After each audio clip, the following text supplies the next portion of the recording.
जयपुर से बड़ी खबर, जहां 27 अक्टूबर को जयपुर में बीजेपी की कोर कमेटी की बैठक होगी। 76 सीटों पर नामों का किया जाएगा मंथन। तो बैठक में प्रत्याशियों के नामों पर बनाई जाएगी आम सहमति और कोर कमेटी के बाद होगी केंद्रीय चुनाव समिति की बैठक। सीईसी की बैठक में लगेगी प्रत्याशियों के नामों पर अंतिम मुहर।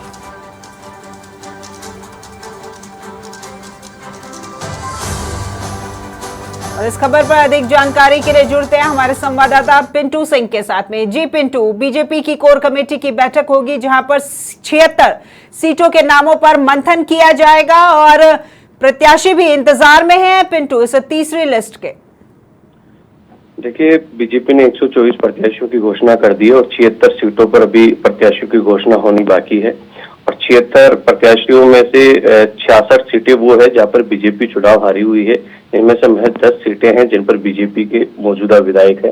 अब क्योंकि 29 तारीख को नोटिफिकेशन जारी हो जाएगा, इन प्रत्याशियों की घोषणा को लेकर अब कल कोर कमेटी की बैठक होगी। प्रदेश अध्यक्ष सीपी जोशी की अध्यक्षता में ये बैठक होगी। तमाम जो कोर कमेटी के प्रमुख नेता है, चुनाव प्रभारी प्रहलाद जोशी, प्रभारी अरुण सिंह, संगठन महामंत्री चंद्रशेखर सहित तमाम जो बड़े नेता मौजूद रहेंगे और इन 76 सीटों को लेकर मंथन किया जाएगा। इन पर जिताऊ उम्मीदवारों की जो तलाश की जा रही है उन पर आम सहमति बनाई जाएगी, क्योंकि अलग अलग नेताओं के अलग अलग नाम होते हैं, अलग अलग सर्वे के नाम होते हैं। उन पर आम सहमति बनाई जाएगी और आम सहमति बनाने के बाद इन नामों को सीसी की मीटिंग में रखा जाएगा और सीसी की मीटिंग में एक नाम पर मुहर लगेगी।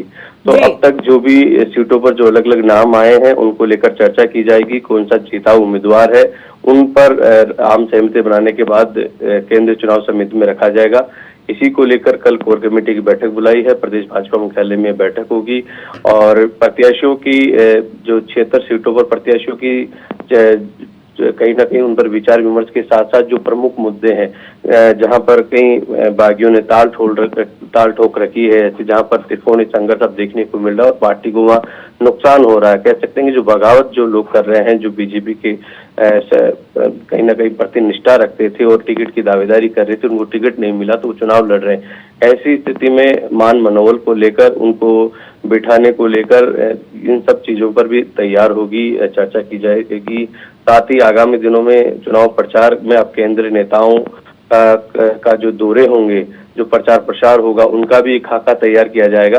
लेकिन सबसे महत्वपूर्ण है जो 76 सीटों पर प्रत्याशियों का चयन होना है, उनको लेकर मंथन किया जाएगा और जीता वो सीटें हैं जहां पर 66 सीटों पर बीजेपी चुनाव हारी हुई है। ऐसी स्थिति में बीजेपी जीताऊ चेहरों की तलाश कर रही है। कुछ ऐसे लोग जो पार्टी से बाहर चल रहे हैं या दूसरी विचार के हैं, पहले पार्टी विचार से जुड़े हुए थे लेकिन अभी बीजेपी में नहीं है, उन चेहरों को भी जल्द बीजेपी का कहीं सदस्यता ग्रहण कराकर उन पर भी दाव खेला जा सकता है। पार्टी का उद्देश्य जिताऊ कैंडिडेट ही रहा है, ये पार्टी का उद्देश्य है। लेकिन यहाँ भाजपा की तरफ से जो 2 लिस्ट आई है पिंटू, उसमें जो दिग्गज नेता है, जो मौजूदा विधायक हैं और जो लोग विधायक पहले रह चुके हैं, उनके भी परिवार के लोगों को टिकट दिया गया है, जिसको लेकर के जो नए उम्मीदवार है, जिन्हें उम्मीद थी कि हमें भी प्रत्याशी के रूप में चयनित किया जाएगा। तो 2 लिस्टों को देखते हुए तो काफी बगावत है यहाँ पर हुई है। कहीं पर लोग खुश थे तो कहीं पर नाराजगी सामने आई है। अब तीसरी लिस्ट में जो प्रत्याशी है वो उम्मीद लगाए बैठे हैं कि शायद इस बार उन्हें भी यहाँ पर मौका मिल जाए।